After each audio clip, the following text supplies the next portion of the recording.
The question that we've been asked is, let's say, I had outsourced my work to another law firm or a consultancy firm, let's say Megan Consultants.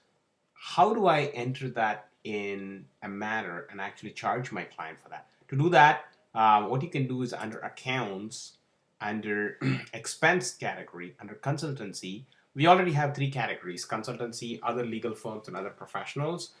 You can create even more. Like, for example, I created one here called Megan Consultant, or you can actually create another one. Like, you can just say expense consultancy, and you can say John's Law Office, right? And that's a standard law firm that you always outsource your work. So then what you can do is when you go to the matter, you can click on disbursements and retainer. You can say new disbursements. You can enter it as a consultancy expense. So here's where you'll say consultancy expense or consultancy fee. And then you can say the amount that John charged you or a markup. Let's say first, let's enter the amount that John charged you. Let's say John charged $500. You can put that here. And you can say it was paid to John. And then you can even choose here John's Law Office. How did you pay him?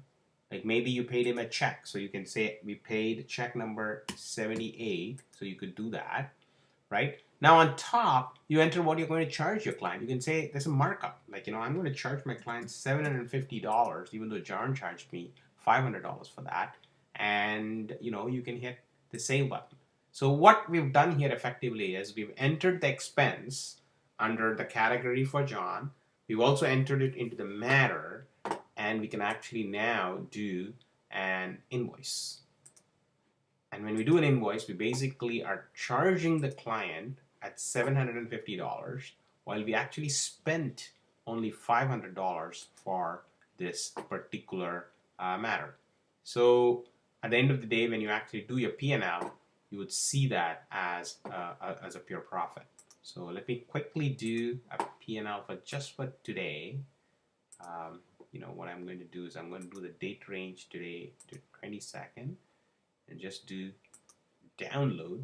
You'll clearly see that in the P&L it'll say the legal work obviously was $400. The expense was $750. The recovery of expense, basically that's what we got from the client as a revenue, but the expense for that was about $500, totally realizing $650 of profit for that matter.